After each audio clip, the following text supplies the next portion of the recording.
안녕하세요. 이야기 사진관의 김노철입니다. 한국적인 아름다움의 정서가 가장 성공적으로 표현된 달 항아리. 그 아련한 아름다움을 캠퍼스 위로 옮겨낸 달 항아리의 주인공 김현호 작가를 이야기 사진관에서 만나봅니다.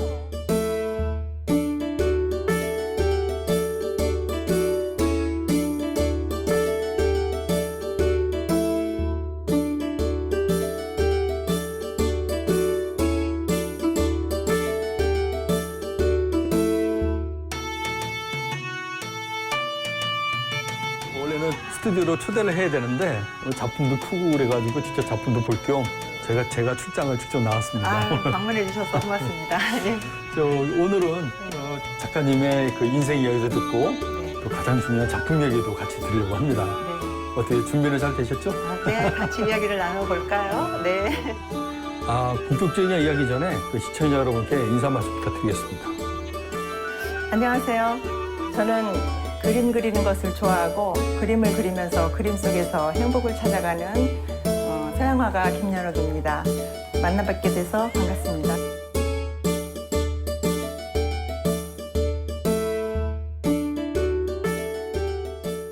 김현호 작가 하면은 그 달 항아리가 떠오르거든요. 언제부터 달 항아리를 그리셨죠?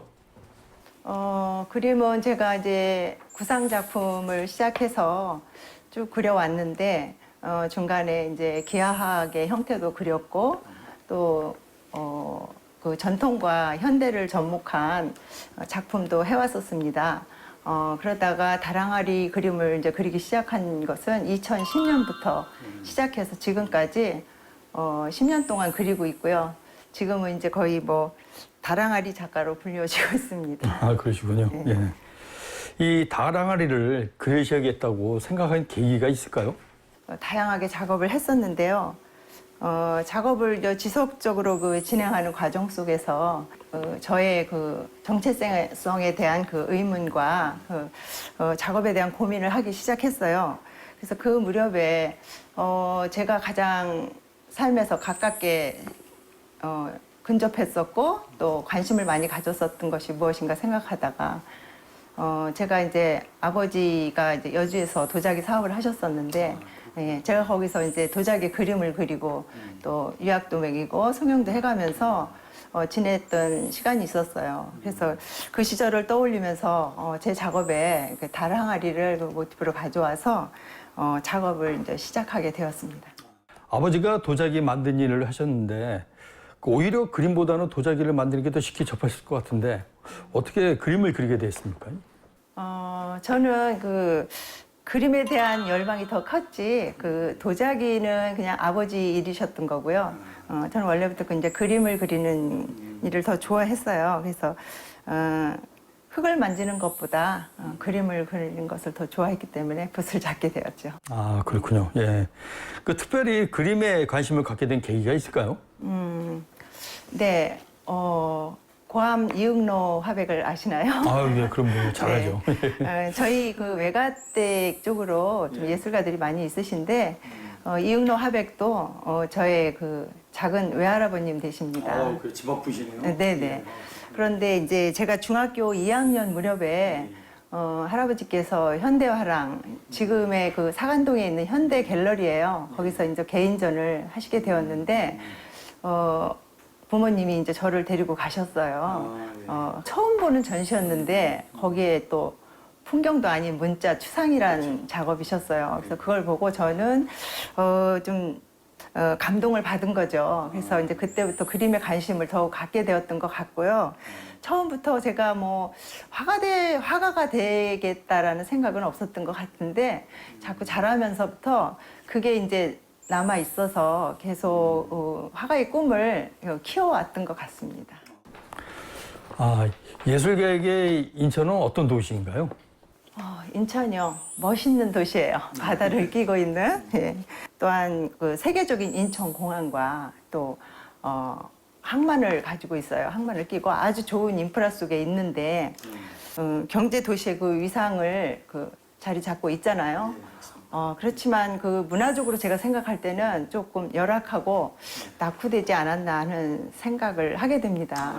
그 일례로서 광역시마다 전부 가지고 있는 그 시립미술관도 아직 설립되지 않았고요. 물론 뭐 2, 3년 전부터 이제 시작을 해서 지금 추진 중에 있습니다만 그런 것을 볼 때 조금 인천은 좀 떨어지지 않았나 문화 쪽으로 그런 생각을 하게 되고요. 그 송도에 물론 그 아트 센터가 생기긴 했어요. 그래서 지금 종합예술문화회관에서 다 하지 못하는 역할을 또 아트 센터도 나눠서 하게 되는데 저는 그 미술인으로서 공연 이런 것도 좋지만 전시장이 많이 부족한 거에 좀 애석함을 느끼고 있어요.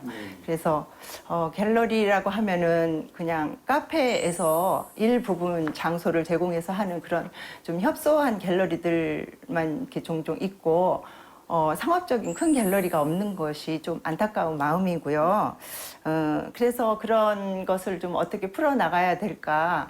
그래서 이제 요즘에 미술인들이 그거를 이제 자각하고 반성하면서 그런 어떤 인천 문화의 좀 선도적인 그런 것을 좀 만들어 나가자 해서 요즘 좀 소모임이 이렇게 좀 일어나고 있는 편이에요. 아파트나 그 뭐 상업지구를 만드는 것보다 얼마나 그 좋은 환경에 바다를 끼고 있는 그곳에 그 창고도 한 4개 정도 된다고 해요. 그래서 미술관을 만들고 복합 문화 공간을 만들어서 인천 시민들에게 제공하는 것이 어떻겠느냐 해서 지금 추진 중에 있고요. 이러한 것들이 자꾸 이루어지고 잘 만들어져 나갈 때 인천이라는 도시는 이제 더욱더 그 품격이 높아지고 그 인천에 그 사는 시민들이 그 삶이 좀 더 풍요로워지지 않을까 하는 생각이 듭니다. 네. 인천에서 그 예술을 주업으로 하시는 분들이 많은데요, 되게. 그곳에서 이제 본인만의 작업 색깔을 찾기 위해서 뭐 특별히 노력하는 부분이 있는지 혹시? 그게 이제 작가들이 제일 큰 고민이죠. 예, 예. 네, 자기만의 색깔을 찾는다는 것은 굉장히 어려운 일인데, 저도 뭐 부상 작업을 할 때는 그냥 보고 그리고 그 느낌을 살려서 그리는 것에 그냥 만족을 했는데 그 이후부터 이제 나의 작업을 찾아야 되겠다 이렇게 생각했을 때는 굉장히 이제 고심하는 부분이 많았어요. 그래서 여러 가지 재료도 사용해보고 기법도 또 연구해보고 구상에서 또 추상 여러 가지 실험 작품도 하고 이러는 과정 중에 또 제가 조각보에 관심이 많았고요. 그 조각보는 어떻게 보면 그 어머니들이 옛날에는 남는 천조각을 이어서 그냥 이렇게 밥상 정도를 덮는 그 보자기에 불과했지만 현재는 그것을 굉장히 아트화시켰어요. 그래서 그 조각보를 구성하는 그 컴포지션이 얼마나 세련되고 색감도 예쁜지 그런 것에 저에 관심을 갖고 천을 가지고 놀다 보니까 이렇게 천을 접어서 하는 작업을 제가 이제 할 수 있게 된 것 같습니다. 이렇게 이제 천을 접어서 만든 이 요초 캠퍼스를 사용하고 계신데 이런 캠퍼스를 이용하시게 되는 뭐 특별한 이유가 있을까요? 그냥 이제 특별한 이유라기보다 제가 우연히 발견해서 작업에 응용을 해보니까 그 효과가 좋아서 이제 하게 되었고요. 궁금하시면 한번 제 작업실로 이동하셔서 보실까요? 예. 한번 가서 보시죠. 예.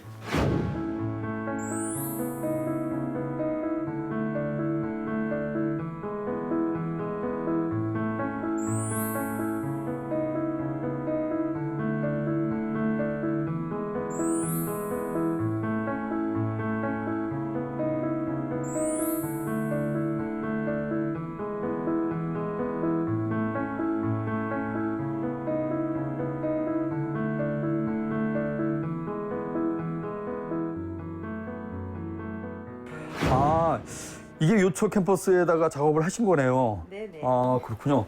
그럼 이 작업을 어떻게 이렇게 만드시는 거죠? 이 작업 요소를 만들기 위해서는 이 캔버스 천이 필요한데요. 예. 캔버스 천을 이렇게 일정한 간격으로 이렇게 자르게 됩니다. 자른 다음에 이 가운데를 세울 부분을 접어서 예. 이렇게 캔버스에 붙이게 되죠. 이렇게 접어가지고 이렇게 살짝 접어서 한 줄씩 이렇게. 붙이고 그 다음에 또 접어서 그 다음 한 줄을 또 붙이게 돼요. 더 붙이면서. 네, 그래서 이 화면을 전체를 채워나가는 방식으로 붙여진 다음에 다랑아리의 이미지를 이제 그려넣게 됩니다. 그렇군요. 근데 이게 보면은 일반 캠퍼스보다 몇 겹째 힘드실 것 같은데 이 작업이 이 다랑아리를 담아내기 위해서는 이 작업이 꼭 필요한 작업인가요? 물론 평면에 그릴 수도 있겠지만 예, 그 예. 요철 캠퍼스에 그리면 그 독특하게 또 나타나는 게 있어요. 아, 그래요? 예, 이게 3mm 정도의 높이가 있기 때문에 예, 예. 그림을 그려놓은 다음에 세워놓으면은 조명이나 그런 어떤 그 빛에 의해서 예, 예. 섀도우가 생기게 돼요. 이 그림의 보는 방향에 따라서 그림이 약간 움직이는 듯한 그런 옵티컬한 그런 분위기가 생기고요. 아, 그래요? 예, 180도 왼쪽에서 오른쪽으로 돌아가면서 감상을 해도 예, 예. 약간 미세한 어떤 움직임 그런 게 느껴지면서 그러네요, 진짜. 다른 모습으로 조금 어. 비춰지거든요. 예. 이 작품이 바로 그 말씀하신 작품이군요. 예. 네네. 엄청 크네요, 작품이. 네, 다랑아리 작품 중에서 제일 큰 작품이에요. 150호 작품. 그러면 이 작품에 대해서 약간 좀 설명 좀 부탁드릴까요? 네. 이 작품은 그 밤하늘 밤에 그 보름달을 연상해서 그린 작품이에요. 그래서 이제 바탕을 블랙으로 해서 밤하늘을 그 연상을 한 것이고 안에 들어간 이미지는 산에 중첩된 그런 형상을 집어 넣었고요. 그리고 항아리 안에 이 산이 쫙 들어가 있네요. 산소화처럼. 예. 그렇죠. 예. 그 이미지를 이제 항아리 안에 담은 거죠. 우리가 그 밤하늘에 보는 그 달 모양의 그 달 속에 옥토끼가 있는 것 같이 옥토끼 대신에 우리 저기 그 산소화가 들어가 있네요. 예. 그래서 바탕을 검정색으로 이렇게 하셨구나. 달을 연상시켜서. 근데 되게 예쁩니다. 되게 표현하고, 그러니까 표현이 상당히 부드럽고, 이 진짜 이 보름달을 보듯한 그런 느낌이 드네요. 예, 작품이. 작품에 대한 영감은 어디서 어떻게 얻으세요? 그러니까는 이제 뭐 있다면은 뭐 본인만의 특별한 뭐 방법이 있나요? 그 여행을 하면서 조금 많이 받는 편이라고 생각을 해요. 그래서 차창밖에 지나는 그 우리나라의 그 산들이 참 예쁘더라고요. 그래서 그 산에 그 겹치는 그 풍경을 보면서 항상 저는 그 다랑아리의 저 풍경을 좀 담아야지 하는 생각을 항상 하면서 다닙니다. 특히 비가 오거나 비가 그친 다음에 운목 낀 풍경. 그래서 앞산과 뒷산과 아스라이 사라지는 아주 그 뒷산에 그 모습이 너무 좋아서 혼자 심취하고 그걸 마음속에 담아놓고 합니다. 예, 네네. 우리 그 사진작가들도 이런 작품들을 많이 찍으시거든요. 그렇죠. 어떻게 사진 작가로도 한번 진출을 하실 의향은 없으세요? 그림도 버겁습니다.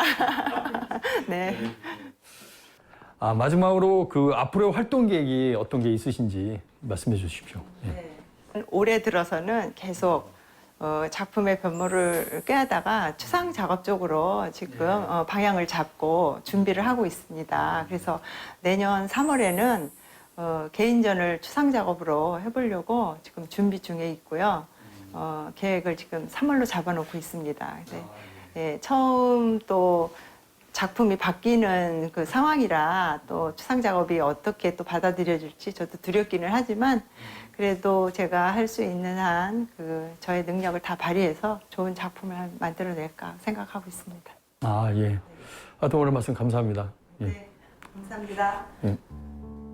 작가라면 응당 작품의 탄생을 위해 인구의 노력을 한다지만 김현호 작가는 결코 쉬이 만나는 작품을 선택하지 않는다. 그래서인지 그녀의 달 항아리는 온화한 듯 하면서도 강인한 작가의 자신과 같다. 끊임없이 작품 활동을 이어가고 새로운 작품을 고민하며 변화하는 달 항아리로 세상과 소통하는 김현호 작가. 인천을 넘어 세계에서 가장 한국적인 부드러움과 강인함을 보여줄 그녀가 기대된다. 고생 많으셨습니다. 네, 수고하셨습니다. 지금은 그 제가 프로필 사진 찍어드린 거를 볼 시간입니다. 한번 보여드릴까요? 기대됩니다. 정말. 예, 보시죠.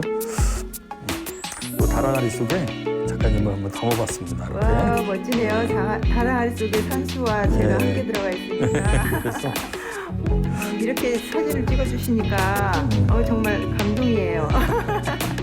오늘 어떠셨나요?